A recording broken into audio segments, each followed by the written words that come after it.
What's up, everybody? How you doing? Good afternoon, and welcome to another episode of Chat and Draw. I'm your host, Mike Watson, publisher of Short Fuse Media Group, founder of Freestyle Comics, one half of the good, the bad, and the nerdy, the most enthusiastic person in comics, also known as the Super Mad Brother, and we're here again to draw something tasty.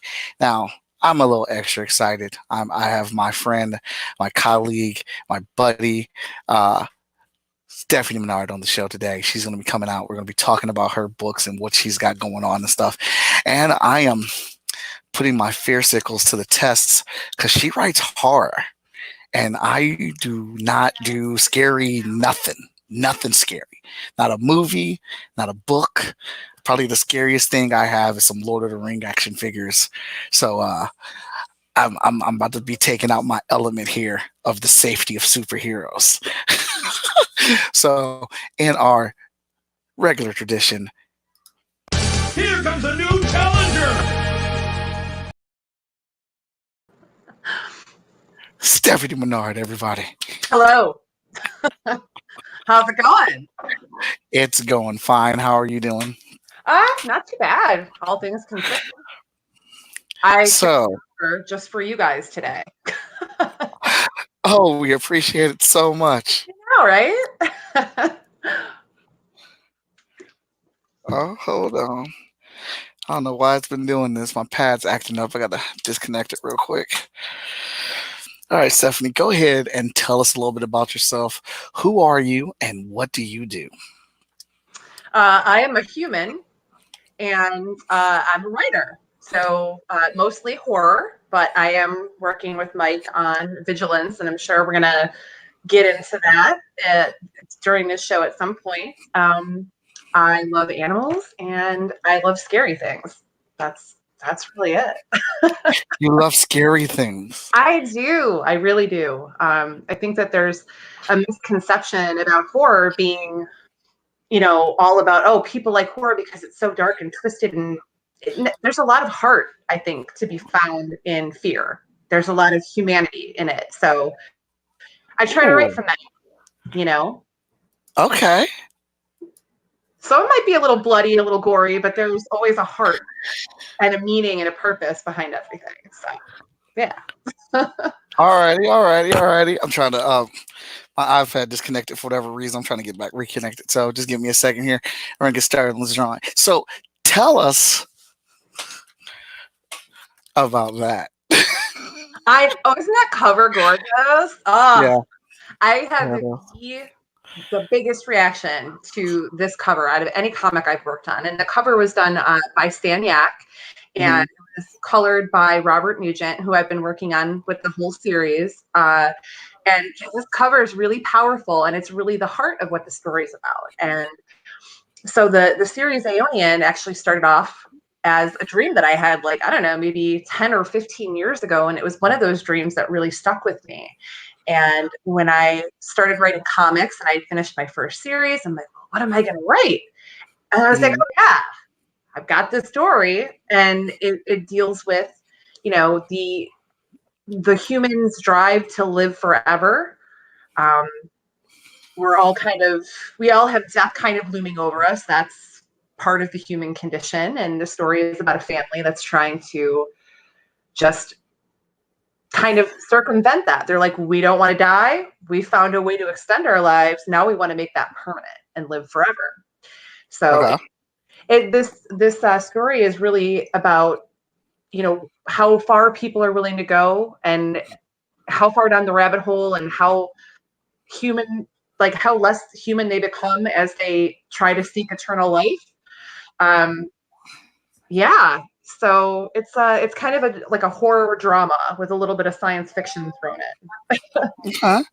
Sounds like something that's a little perfect for Sci-Fi Channel or Epics or something like that. Yeah. It's been a lot of fun to write. It's been one of the easiest things for me to write. Like I said, it stemmed from a dream that I had a really long time ago, and I'm just extremely proud of how it's all come together. And we were going to have our Kickstarter, I think back in February, or no, it was March. It was planned for March. And then all this stuff happened with, people being out of work. And I felt really uncomfortable running a Kickstarter for a comic book. So I put that on hold for now, but issue 3 is just about finished. And yes, I'm really excited to get that into people's hands. Okay. All right. So what character are we drawing today? Or I'm drawing and you're talking about? I wish I could draw. That would be like the next skill set that I would love to be able to do. But we are drawing the central figure in the series Aeonian, and he doesn't really have a name, but he's based on Father Time, and Father Time is like, the mythos of Father Time is that, he's the guy in charge of time. So, and I use him in that same way in the story, but he's definitely different from the portrayal that we've seen. Like if you Google Father Time, it's always like this like old man with a beard, and he just looks old and tired. And the way that I saw him in my dream was this young man, and just a young man filled with energy, because he literally is timeless and ageless. So that's how he was kind of put together in my mind when I started writing this. And in the first 4 issues, so the first arc, we're seeing him kind of at his worst. I don't want to give too much away, but he's being held captive by this family, and they're trying to synthesize whatever it is inside of him that makes him, ageless and eternal. So he's looking kind of rough. He's looking a little beat down. His hair is a little thin. He's looking a little, beat up. He's not looking his best or handsomest, but that'll come later.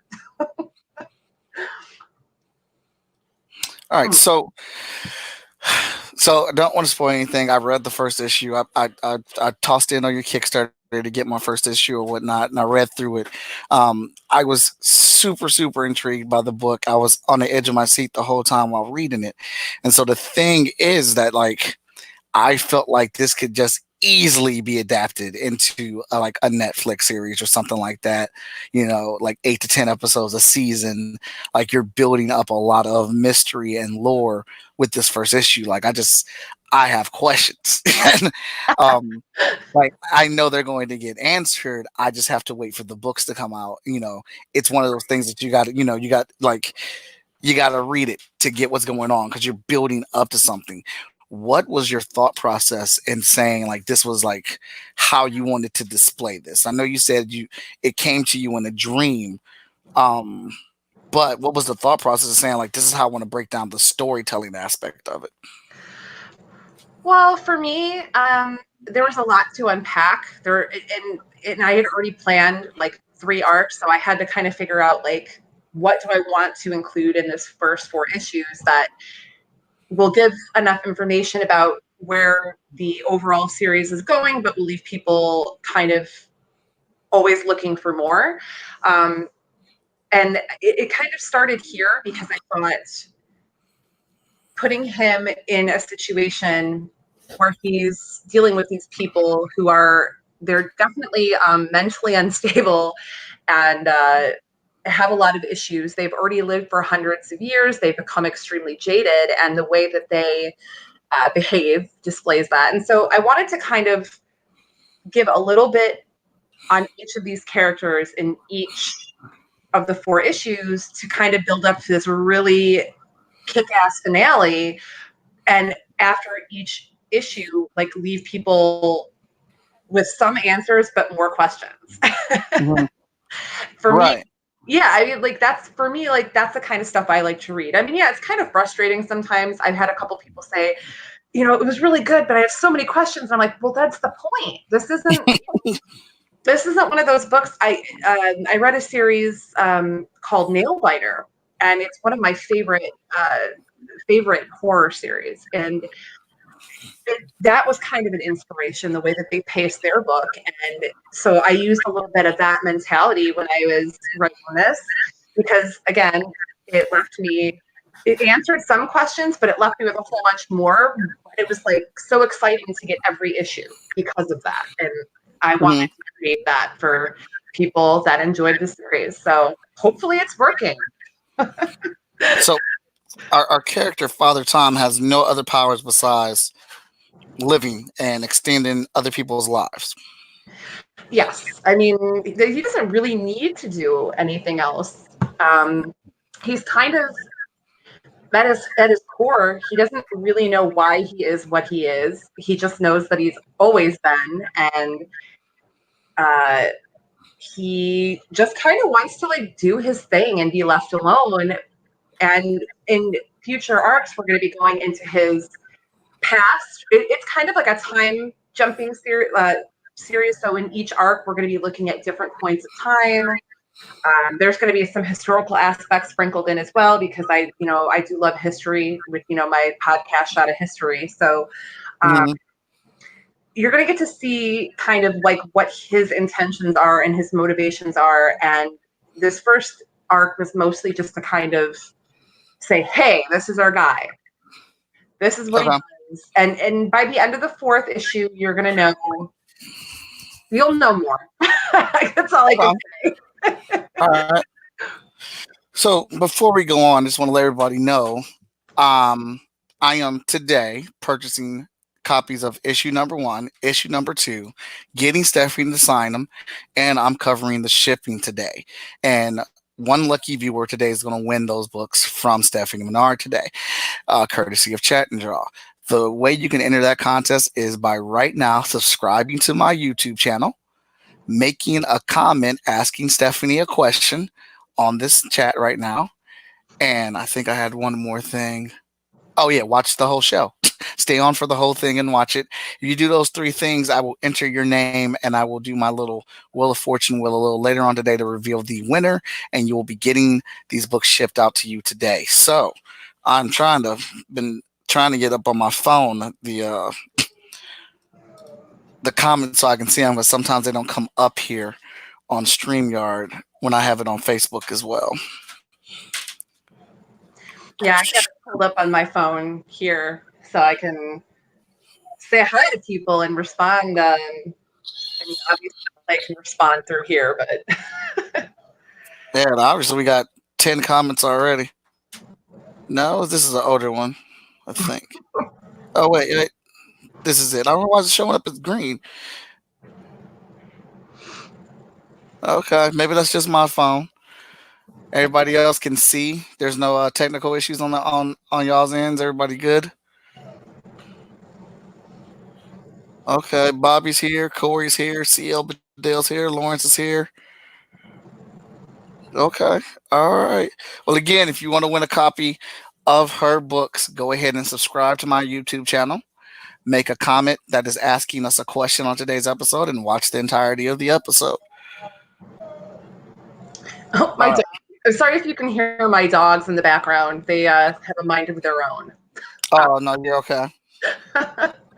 We had some of that on our other episode. That's one of the joys of doing these from home, is that I have 3 dogs and I don't get to decide when, they're going to be quiet. Mm-hmm.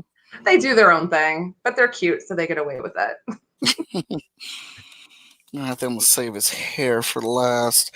All right, so I had a couple set questions here. We're gonna chime through these. What characters?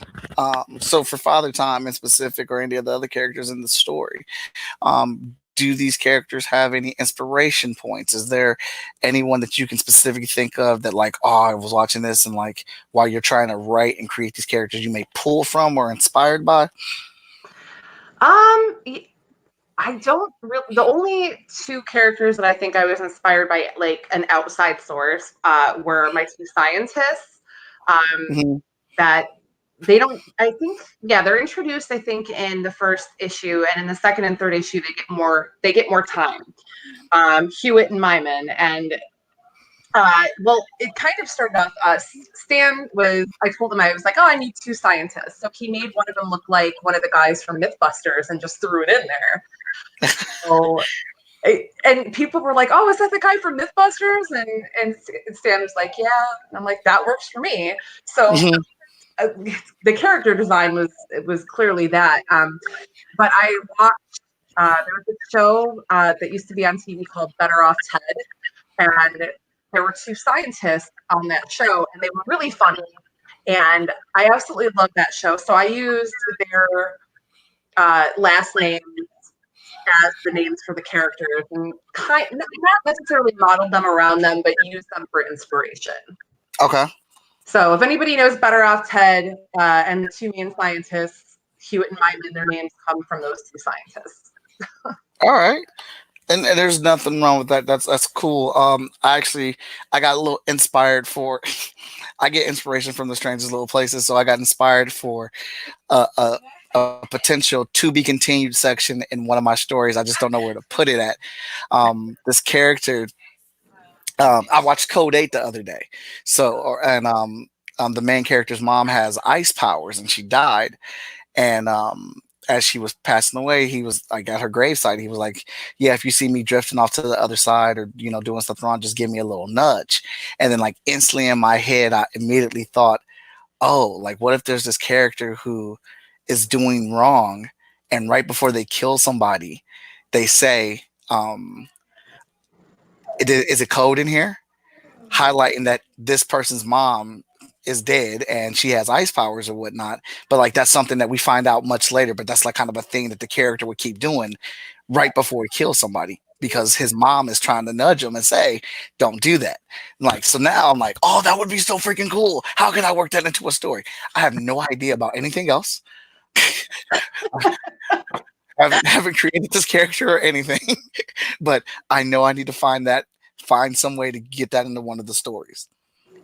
Well, and sometimes that's how it works. You get like just an idea and you kind of build a world around it because that idea really sticks out that strongly to you and inspires an entire story. And that's kind of awesome. I think you get some really like unique ideas that way, unique stories. Yeah, I absolutely love that type of stuff, man. I have a blast with it. That's why I like asking other creators where does their inspiration or their ideas for things come from. So we got Father Time here. This may be a hard question for you to answer, but what would be Father Time's favorite movie? Ooh, oh my gosh. Yeah, that's kind of interesting. I never really thought of it because I never really imagined him watching TV. I just, but I think maybe if he did, he would be into like BBC shows. Like Okay. he would probably watch like Doctor Who. Mm-hmm. I'm thinking he would be like down with the whole time travel thing since he's been around since the beginning of time. Like he would feel like he was watching something that he could relate to. So Okay. I don't know about movie, but maybe one of the Doctor Who movies that they made for TV. Okay. All right. Yeah, that sounds about right. That sounds really cool. I could potentially see him complaining about Doctor Who. Like that's not how that was. That's not how that works. Right, that's not accurate. Oh. Oh, that's really cool. Okay, what would be his favorite meal? Oh man. Wow, like you really dig deep into your characters in a way that I just like I don't even think like they don't eat. They don't watch TV.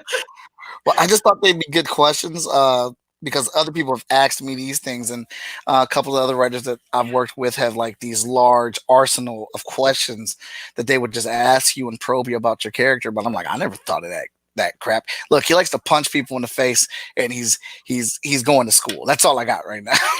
Right.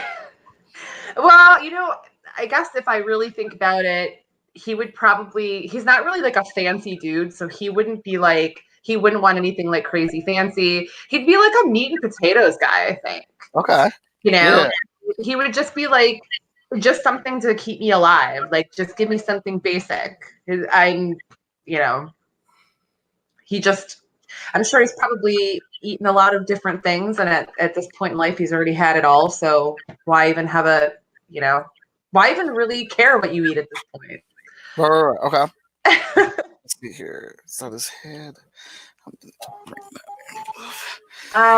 looks like Brian has a question. Okay, so Brian is our first entry into our contest. As long as he is following me on YouTube and he stays here all the time. So he's asking us a question. How much do your characters change, mostly in personality, between inception and finally committing them to paper? That's a really good question. And they change hugely because I have like this basic concept and what I want to do. And, I think of names for the characters and, I start going like through an outline. And then once I actually start writing the script, it changes. Like, it's so crazy. When I started writing this, Isabel, the mother, was definitely a more meek. And when I was writing, her voice took over.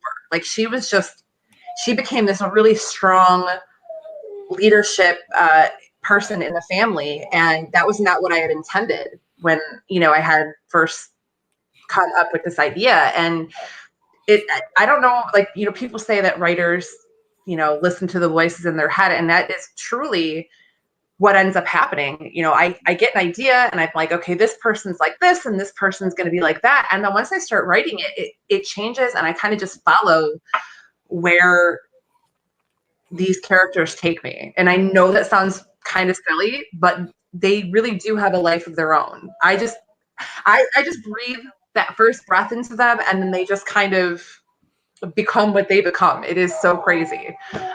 So yeah, they change a lot. For the most part, there are some that stay pretty static, just because they might not be a main character or as a support character, they don't get fleshed out as much as the other characters. So they tend to stay pretty similar to what I envision. But the more I write dialogue and actions for characters, the more they kind of take over and, change. Mm-hmm. Awesome, Brian. That's a great question. It really is. A good answer. Let's see here. And no, Corey, I don't love Doctor Who. I admitted that on your show. All the Doctor Who fans are going to come for me. All right, so CL Bedell is our second entry so far. Again, I do believe he is following me on YouTube. Would he really need to eat? He is eternal, or does he struggle with the concept and clings to some sort of humanity? So, does he need to eat, Stephanie? I don't think that he needs to, and I think that's why I never really thought about him eating, was because I'm like, you think of Father Time and you're like, okay, so he lives forever. He's always existed. So would he have to eat? Probably not. But, I mean, I think that he could eat if he chose to. I mean, he has a physical body and he appears human. So I'm guessing he has a digestive tract. And not that he wouldn't eat, but so yeah, I mean, yeah, he wouldn't have to eat, I don't think. At least in my vision of who he is. Nice. All right, so we've done film, we've done eating. So, Stephanie, probably the most important question you're going to answer in your life as a writer. I'm ready. When did you fall in love with comics? Oh, man. I was one of those late to comics people. I've always been a big reader. I grew up, I was really nerdy, straight A student, and really quiet and shy, believe it or not. And so reading was really my escape from, the social life I didn't really have because I was kind of a nerd and I didn't have a lot of friends. And so I started reading really, really young, and that kind of transitioned. I never was really exposed to comics. We were really poor. My mom and dad were never into comics, and I didn't hang out with the couple people I hung out with weren't into comics. So I didn't get exposed to them until I was like, I don't know, like in high school. And X-Men comics were what I loved X-Men. I grew up watching the cartoon that was on in the 90s, I believe. And, I was always a big X-Men fan. So I started checking out the X-Men comics, and it was like one of those casual hobbies. I didn't really, really, really get into comics until about 6 or 7 years ago. And that was when I started going to conventions and meeting all these people that, were writing and creating, and just, it was really inspiring to see how writers and artists worked together and made something that just was so beautiful. And so I started doing conventions and buying more comics. I mean, I've got long boxes now upstairs, like filled with indie comics. I don't have too many. Like, I don't really do Marvel and DC. I have like maybe a couple, but almost everything I own is independent. And yeah, so it did take me a while till later in life, but definitely started like my passion for that medium when I was in high school. Okay. All right. So, do you remember what book it specifically was that got you into it? You said X-Men was the start. You started with the cartoon, but do you remember what specific comic you like first got or really dug? I can't remember from that high school. Like, I can't remember which X-Men comic was like my first one. Cannot remember to save my life. But going back into finding my way back to comics later in life, I think the Nightbreed comics, Clive Barker's Nightbreed, was really brought me back to that medium. And that was before I started going to conventions. And I can't remember what company actually published those, but I really love Clive Barker, and and it was one of the things of his I didn't own. So I went on eBay. Like, I have almost the complete first print set. I'm still missing a few, but that was what really got me back into comics. Very excited about horror comics in general, because I really didn't know. I'd mostly only seen superhero stuff, because that's Marvel and DC. That's a lot of what they do, and especially like in the 90s and 2000s, like that was what most people know if they're not really into comics. So I didn't know that there could be horror comics, or there could be like slice of life comics, or that there could be these different types of comics out there. So if you weren't crazy into superheroes, there were other options.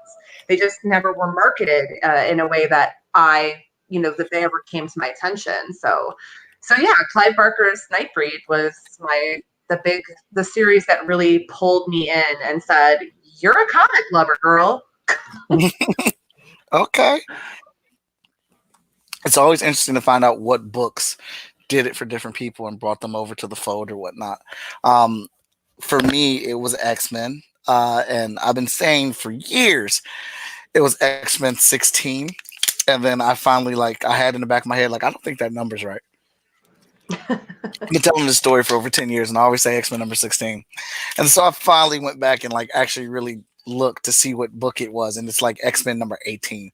I feel ridiculous. So oh, you were off by 2 numbers. It's the end of the world. It crushes the whole genuality of the story now. All right. So we talked about that.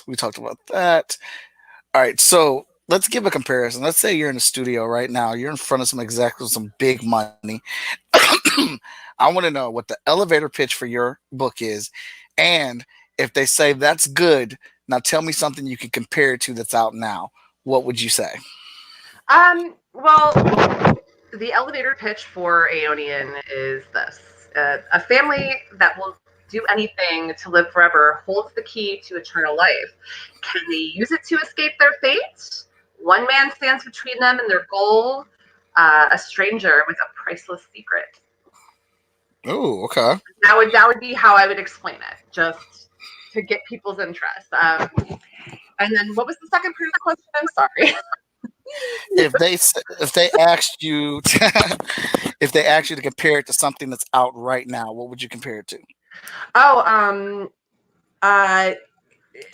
there's a book by Clive Barker called Galilee, and it's about a family of people that have powers, but they're kind of forgotten. They're like old gods. It's kind of it's not based on Galilee, but that book opened up the idea for me. So I would say if you like Galilee or The Shining or oh gosh, there's one other, and I'm trying to think. Brain fart. I don't even know what day of the week it is. Like, I don't even know what's going on anymore. Definitely Galilee, definitely The Shining, and definitely we're gonna go with. No, I think those two are probably the best. Most people know what Galilee is, but it's really good. If you haven't read, I mean, honestly, Clive Barker, I mean, yes, I drool over his work. He's an amazing writer, but that book is for everyone. It's not just for horror fans. There's a lot of heart and humanity. And again, this is why I write horror the way that I do, because certain writers have instilled that into me. Like, something can be terrifying, but it can also really show us who we are as people. And it's not about, shock value. It's ultimately, a lot of these stories I write are about love or compassion, or, putting other things ahead of yourself. Like, there's like morals to these horror stories. Okay. Hey, I hear you. A lot of people, when they meet me, because I do sell a lot of books online, and so like I'll go to a convention, and I'll be sitting behind my table, and they meet me, and they're like, "Oh my gosh, like you're so nice. How do you write all this dark stuff?" like, it's not though. It really at the heart of all of it, it's humanity. It's who we are as people. It's like the darkness inside of us and how we react to it and how it changes us. So yeah, I might be a little goth and a little creepy, but I mean, I'm a super nice person that writes some dark stuff. That's all. So basically, you're saying you're approachable. Oh yeah, totally. Can't you tell? I'm so approachable. Alrighty. So, what would you say right now is I'm gonna double this up for you. What's an indie series that's out right now that you absolutely love? That's like setting your creative juices on fire. And what's an indie creator that you are inspired by? Ooh, an indie creator that I'm inspired by. There are so many. There really, really are. I'm friends with a lot of these people who inspire me, which I mean, it's such a like a sucker thing to say, but it is really true. I've got a lot of really talented friends. So, gosh, if I had to just pick one, oh man, I feel like a fire. Like, I'm starting to get warm. I'm like, God, I have to pick one. How do I do it? If you want to mention a couple of them, I'm not going to put you on the burners like that. Go ahead. It's okay. Well, I'm like art-wise, the people who inspire me. I would say definitely Stan Yak, who I work with, and I know it's kind of a cop-out, but I work with him because he inspires me. I think that the way that he draws is very realistic. It's very in line with like what I like to see in comics. So for me, I just think that his art is beautiful. He's extremely talented.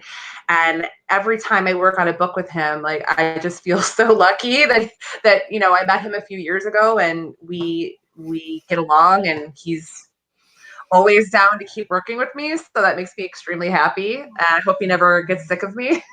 Hey Stan, I love you. As writers go, oh man, so many writers. Touching Evil is a series by Dan Doherty that for him is something really different than he's ever, from what I've read of his stuff, because he does a lot of like more comedic stuff, and he does a lot of kids books now too. But this is like a really good a horror series. And so for writing, I would say Dan Doherty for that specific series. He writes well in everything, but I was really in love with that one. And then yeah, I can't stand Dan Doherty. He's trash. He trash though. He trash. He's one of the worst guys around. AKA, he's freaking phenomenal. I can't stand how good he is. It's like Everything he touches is like gold. I love his comic strip Beardo. That one strip where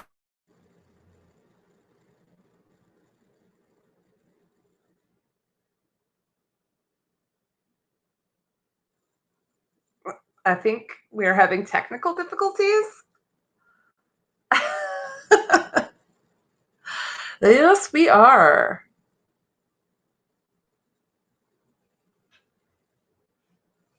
Well, that's fun.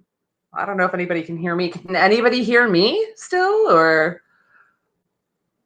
he progress was like a good.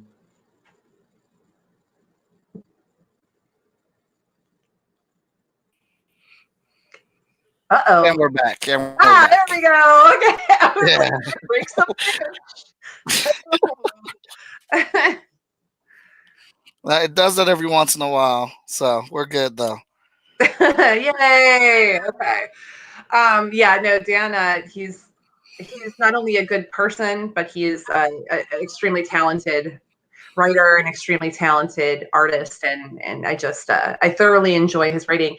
And Eric Pilecki, he was one of the first people that I met at the first convention that I ever went to me, and he wrote this series called Orphans, and I loved it.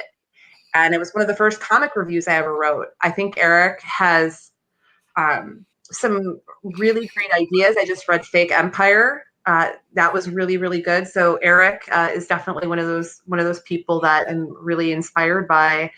Gosh, there are so many. Like I could sit here and list so many. So I'm just not. I'll stop now. Maybe I'll post like a list of my favorites on my Facebook so that I have a minute to like actually acknowledge everybody I want to acknowledge. No problem. We just like to get in those creative bubbles, and see like who else are you feeling as a creative out there? Because, like you said, there's a ton of people out there that you just respect, and you're watching them do stuff, and you're like, "Geez, where'd that come from?" Like, oh, that's so dope. Like, you get inspired by them, you get challenged by them, you get driven. Like, I have like a brotherly competition with Victor Dandridge, where we're constantly like upping each other's game. We're always critiquing each other, but then we're always like, Victor do something. I'm like, man, that's hot. But then I'll drop something like, yeah, but I got this. And it's just fun back and forth. Like Sean Mack, his business savvy is just like through the roof. I've learned a ton of stuff from him. I'm working with him through, Short Fuse, and then respect you as a writer and what you're doing out there. Ramel, like there's just so many people. Chris Thomas has like a great social media presence online. Like he gets good engagement. I'm just knocking some stuff on top of the head. Like Danny Cooper, he was the editor in chief at FSK. That man is like ridiculously oriented with like how smart he is, how organized he is, how detail oriented he is, and like he helps make like punch a book up. Mm-hmm. But like you just said, I can go on all day about that stuff. Let's just mention a couple things. I got a question from Corey. As an artist, a lot of writers approach me with ideas for the next great children's book / comic book series / graphic novel. In your mind, what separates the writers who actually go and make their stories real and those who don't? Obviously, ambition, energy, and passion play a role. And that is very true. I think that I've met a lot of people at conventions that say, oh, I've had this great idea for a really long time. I just don't know how to get started. And I think the first thing that stops people from taking these really great epic ideas that they have and turning them into something that you can actually, that actually gets put out there is fear. I think there's a real big fear of people not liking it. Mm-hmm. And I think for a lot of people, it's like okay, I'll use this as an example. The other day, like over the last year and a half, I lost like 50 pounds, and I was having a rough day the other day. So I put on my bikini and I took a photo to remind myself, like, hey, I've come this far. Like, I'm proud of myself. But it took a lot of nerve because my insides were going, anybody can see this. Anybody can say, you look like trash.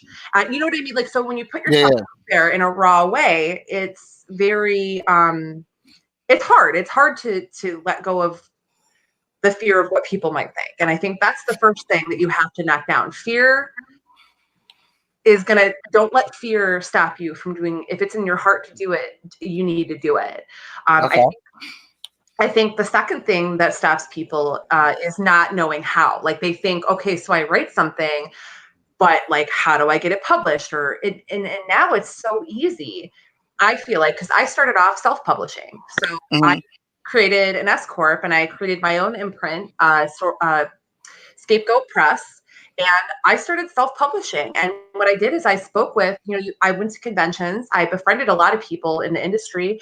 And I asked questions and said, hey, like, you guys are doing this. And they were more than willing to, give me advice. And I'm more than willing to help anybody who has questions about how to self-publish. I did it for years and continue to do it still while I'm getting published through other places. So I think just not knowing how to, get your work out there is another barrier. I think people think the process is very, a lot harder than it really is. I mean, yeah, it's definitely work. Yeah. It's possible. If you really want to do it, you can do it. So we've got fear, we've got the how, like, how do I do it? And I also think that for a lot of people, the idea of being a creator is more enticing than actually doing the work. I think that, I've always written. I mean, I have stuff from like when I was 5 years old. I used to do poetry. I've always written in some form, whether it was blogging, poetry, short stories. I've always had that internal drive in me. So being a creator has been in my blood since I was little, whether it was, playing piano, singing, doing something creative. And it was never a concept. Like, as soon as I realized that I could do this and that I didn't need anybody to tell me that it was okay, I was on it. I put in the work. The idea of being a creator wasn't what drove me, I guess. So some people just don't have, they're like, oh, being a writer would be really cool. But then they sit down to do it and they don't understand that writing itself is actually work. Just like being an artist, it's actually, people think, oh, you know how to draw, you just doodle and, it's really easy. People work really hard to do what you do and what I do. People put in hours on top of their day jobs. People give up a lot of their social lives. I mean, for a year, I was working a full-time job, doing this from the time I got home until 12 o'clock, getting 4 or 5 hours of sleep a night, and doing conventions every weekend. Because once I realized I can do this, it was like, there's nothing that was going to stop me. Right. And a lot of people don't realize that. A lot of people don't know that. And you won't know a lot of that stuff until you actually go through it, till you pull up your bootstraps and just go through it and experience it. Right. I mean, people are like, oh, you get to go to conventions and all this. No, all of it is work. You are not just standing there being cute. You are selling your product. You are taking your love of the thing that you created and spent weeks and months, and in some cases years. I've seen people that have worked, my best friend worked on his novel for a decade. And the day that he printed it, I put it out under Scapegoat Press. It's called, it's the first book of Nod. If you like science fiction, it's really, really good. I'm immensely proud of him. But it took him 10 years. And the work that we do, while yes, it's awesome to say, oh, I'm doing the work that I love, it's not easy. And there are sacrifices that we all make. And you really have to love it, and you have to like the idea. You can't just like the idea of being a creator or hanging out at conventions behind a table. Like, you have to have a work ethic. And you have to want it. Nobody else is going to want it for you as much as you do for yourself. Hey, look at this. I'm snapping. I was saying, I know you know. I know you know. And that's, one of the things that I love about you is that your heart is so into this, and you're so supportive of what we do, all of us, like this indie business. You are, one of the champions of it. And I think that you know, you just have this big heart for it, and it's contagious. You know, people can't help but like just want to buy indie comics after they've talked to you. Got that energy, you know. Well, and that's kind of always been the thing. Like I feel, or I've learned, you know, with the people that I've worked with, like people will support somebody that's genuine, that really is uh, digging what they do, that really wants to do it, that is, you know, enthusiastic, and you can say like, oh man, this person really does like making comic books, that type of thing. Um, Shoot, they'll buy your book even if they don't like the book, just because they want to support you. Right. Yeah, And that's the entry, you know, to getting people to read your books, is that they really like you. I mean, you might have a great comic, you know, and it's well written and the art's great, but if people like you and they might not know what's inside the pages of your book, they're going to at least give it a shot. They're, you know, so I mean, I'm not saying be fake, because I don't believe in being fake. right. Absolutely. At all. Like if be genuine, be kind, and be who you are. But I think, you know, there are some people that I've met in this business. I mean, not too many, to be honest. Mostly everybody I've met has been really, really nice, very helpful, very sweet, just genuinely good people. But I have run into a couple of people that have had some really entitled attitudes. And I always like to just say, like, we're all in this together. You know, we're all working hard. I'm here to support you. I'm here to support me. I'm not going to put down anybody else's work.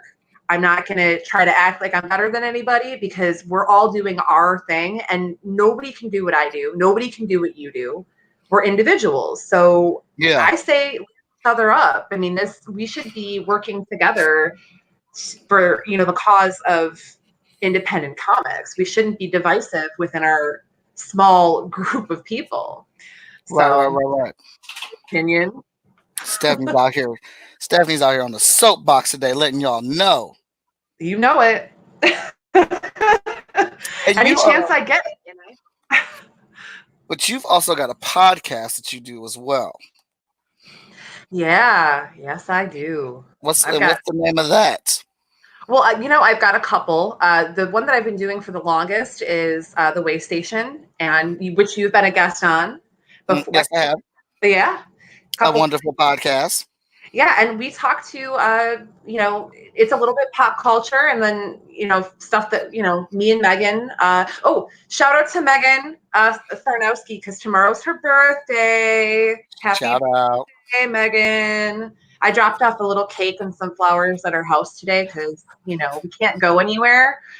But it's her birthday, so I had to send her a little something. But anyway, she's my co-host. She hasn't been on this year because she had a baby last year, and things have been a little, you know, hectic for her, but she'll be back. So I've been doing it on my own, and we interview people like Mike and myself, and musicians, and I've had like burlesque dancers on my show. Anybody who's doing art and in some creative form. Like I've had photographers on, and people that are doing it independently, because I feel very strongly that we need to hear from these people and hear about not only what they're working on, but how, you know, like how they've been able to do what they've done. And that's, so my other show that I recently started up with Tom Hutchinson of Big Dog Inc. Is another page turner, and we focus more on the how for people who are wanting to get into the comic industry. So we've had like, you know, a Kickstarter 101 show. We've talked about conventions and how we pick which conventions to go to, and like, you know, convention etiquette and how to find, you know, basically all the stuff that I wish I would have known years before I found out, you know, by going to conventions and talking to people. Right. Yeah, so that show's more driven toward people that are looking at getting into the business, or just curious as to, you know, what it all entails. So definitely that one is more industry oriented. The Way Station is more like for entertainment purposes, but we do try to get a little bit, you know, into the why as well. I do a lot of podcasts, kind of my thing, other than writing. Okay. I'm all over the place. Ain't nothing wrong with you out here making moves, and that's what matters. And I think that's what some people don't understand. Like, you have to come out here and be visual. You got to be seen. You have to have a presence. Yeah, I mean, and again, it is important to have a presence. And if you find yourself getting burnt out on it, then don't force yourself. If doing the work to be in comics or to, in anything that you're doing, that like podcasting, writing novels, art, whatever, if you are getting burned out and overwhelmed and it's becoming a chore and it used to be something that you love, then I feel like if you don't love it, it's going to show in the final product. If you don't love what you're doing, regardless of what it is. I mean, this applies to really any job. I mean, not like I don't know if there's too many people that like love emptying garbage cans or whatever, but we do what we have to do to survive. But when you're doing something like this, when you go out on a limb and put yourself out there creatively, the final product really shows like the passion and the importance that you put on this. So, if you find yourself being burnt out, maybe it's time to either take a break and, find that love again, because sometimes we just lose it. Yeah. Because we get jaded, and sometimes we go through hard things in life and we have to take a little bit of a step back, and that's okay. One of the fears that I've heard from several creators is that they feel like if they don't keep putting things out, that people are going to forget about them. And I think that there is kind of a pressure in comics to like always have something coming out and always, be like, hey, look at my new comic. Look, I'm going to be doing this. Look, I'm doing that, because then, people don't forget who you are. But I don't think that you're going to be putting out your best work or being true to your ideas if you're forcing yourself to basically churn out work just to stay relevant. And I think that if what you're writing or the art that you're doing is good, people will wait for it. I have people messaging me almost every day about Aeonian 3 because they love the first 2 issues so much. And they're like, and they understand why I had to put it, the Kickstarter on hold. Again, it will be coming soon, but with the quarantine and everything, people being out of work, I don't feel comfortable running a Kickstarter. That's just me. If you're running one, I'm not judging at all. But like, people will, if you write something that touches a person, or if you make art that touches a person, they will wait for you. You got to take care of your mind so that you can put out your best quality content. Don't force it. Make your best work. And see, for it. I can agree with that sentiment a whole lot. I think you don't always need to have a book out, like coming out every month or whatnot. Like, you kind of have to build up to those type of things. I think as long as you are, excuse me, if you want to be in people's, still on people's radar, then participate in discussions, make your online presence, build that up, get into geek debates, be on podcast, start a podcast, raise your own social awareness, be involved in the comic community as a whole, and then people are going to remember who you are. Right. I don't know. I've talked to a couple people, just like they're just so focused on like getting that next issue out, and I can't blame them, because I do want to get the next issue of my books out, because we have stories that we want to tell. We want to do that. Like this year, we were setting things up where hopefully it could still happen despite the quarantine or whatnot, but we were really things were in line for us to drop 8 new books this year, and that was plus 3 trades, and that's what we wanted to do. We just wanted to be able to like drop that on everybody because we were silent last year. But and I'm a constant advocate of plans change, so you got to adapt. But I'm doing chat and draw. I'm going on other people's podcasts. I am going into, Facebook groups and participate in discussions. I'm asking questions on my page. Just being relevant and just participating does not mean you have to have a book out every single week to stay in people's eyes. Absolutely. And again, like, especially with the state of how things are right now, like I myself have found, that I'm struggling to be creative because there's a lot going on in the world, and my mind is being pulled in a lot of different directions. So I'm having trouble creating and writing Mhm. things that I would normally just be like, woohoo, and it's done, but Right. you have to realize like there are times where you can't produce the way you want, or, if you can produce, maybe you're not producing your best stuff, and that's okay. Remember to take care of yourself, and your audience will be there for you. If you're writing good stuff and you're making great art and you're giving them something they really want, they will be there. So take care of yourself. Hmm. Don't let yourself get burned out, man, because I've been there and it sucks.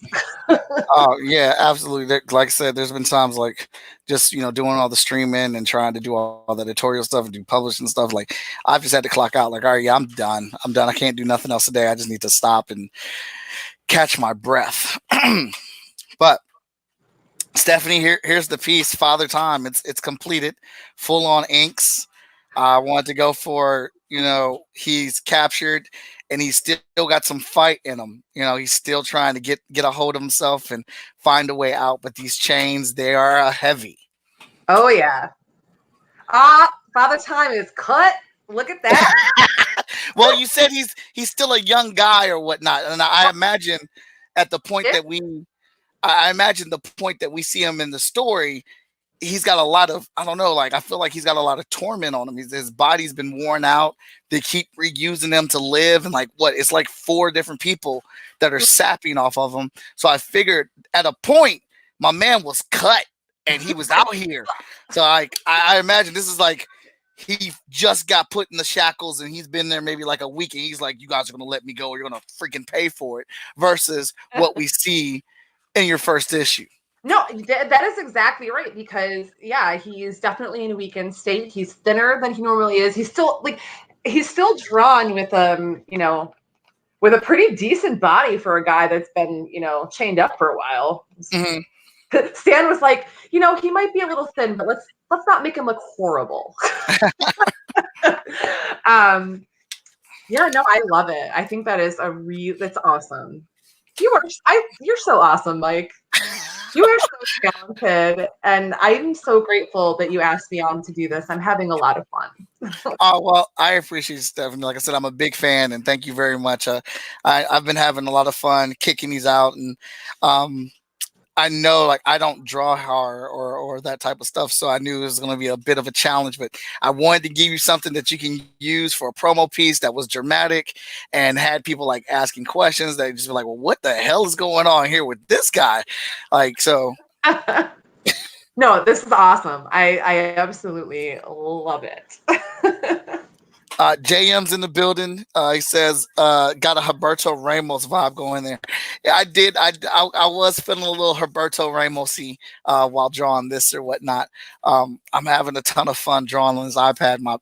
Luckily, I got it finished just in time. I've been drawing for like 3 days straight on here trying to get stuff done or whatnot. But so before we get out of here, Stephanie, you are working on Vigilance for Freestyle Comics, and what is that like? Oh my gosh! Well, I remember when I first talked to you and you like approached me and said, "Do you want to write this?" And I remember I was scared. So I talked about fear earlier. I was scared because I wanted to do it, but I was like, "Can I write a superhero? I've never written a superhero," and it took me a minute to mull it over. I was so to be asked, but then I'm like, oh God, can I do it? If I say yes and I fail, like, is he going to hate me? Like, I went through all of this in my head. And then I after I thought about it, I'm like, you know what? Fear is the mind killer, and I wouldn't let it happen. So I accepted, and I'm so proud of that script that I wrote for you. And there's more to come. But when I finished that script, and it took me longer than it took me with other scripts, because again, I was adjusting to, hey, I'm writing a superhero. I'm not writing, blood, guts, blah, blah, blah, So it was definitely a change, but that challenge really made me realize that I'm not just a horror writer. I'm a writer, and I can write anything. And so I'm very thankful for the opportunity and extremely proud of how that issue, the script turned out. And hopefully we can recover it. Hopefully. Yeah, Google Drive. Some advice on that. I mean, well, I'm very, very proud of that issue. That's why I can't wait to get into people's hands. Whenever I go to comic book conventions, Vigilance 4 is the example that I use when I'm talking about making comic books and the writing process. I think the writing process between you, me, and Danny was damn near flawless. Stephanie submitted like 3 pages to us.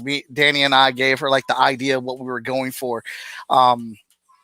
With the new issue of Vigilance, because we were very much so saying we did not want her doing stereotypical female things in this issue. Like, she is going to be dropped into a city where she's going to be taking up residence moving forward, and she has to discover who she is outside of the Cape. And we said, so what does she do? And we gave her that pitch. Stephanie came back with 3 pages, and she was like, "Hey, let me know what you think. If you don't like it, I can go back. I can rewrite it, but I don't want to go I don't want to go much further unless this is the right direction." Yeah. I immediately came back with an email saying, "Girl, you better get to writing. This is great. This is like yes, this is like exactly what we wanted." It's like Stephanie got inside of Vigilance's head and is really like starting to build and form like who she's going to be. And I think that's the pull of our story. Not that her being the strongest superhero in the world, her being the number one superhero, her not being over sexualized, her being a woman of color out here in comics or whatnot, but the fact that you're actually going to see her develop outside of the costume, like who she's going to become. And I like what Stephanie wrote. It's ecstatic. Like, I can't get over it. Don't make me cry. Well, I might. Emotional day. Well, it was good. It was just like all the ideas that we had, just like it just vibed. And like, honestly, it was the most probably the most hands-off experience that Danny and I had. And I know Stephanie's probably like, that was hands-off. No, I understand what you're saying, because I mean, I've worked with editors, and I've had that whole. It took me years to get to the point where I can write like I do, because and so like the notes that you would give me, there wasn't even a lot of notes. Like, you guys really, and I needed those from you because I need your guidance. This is your story that I'm trying to. I need to hit all those points, and I need to get to where you guys want it to be. So it's necessary when you collaborate like this to have those notes. I mean, it's important.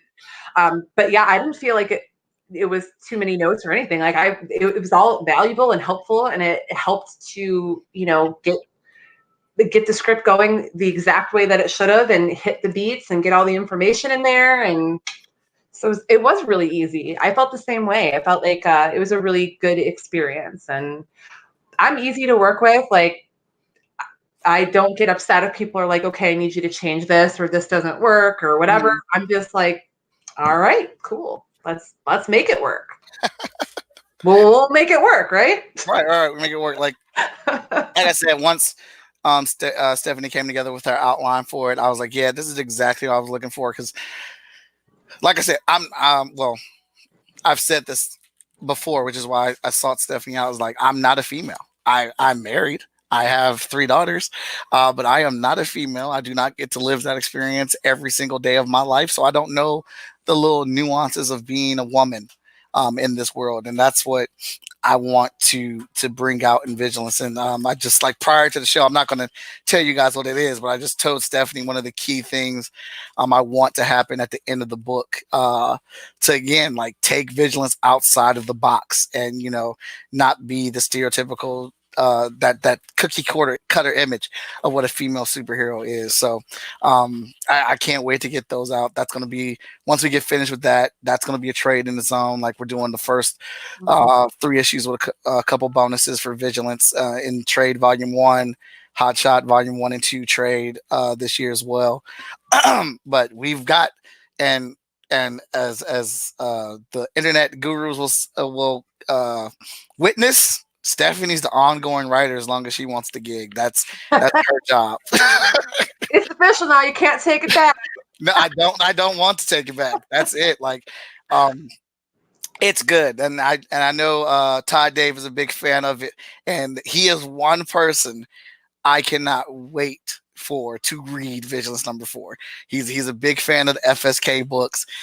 He was super excited when I told him, like, yeah, Stephanie's writing it. So Sweet. That's definitely one person I can't wait to get his feedback on what he thinks. And the cool thing is Todd Dave is always honest.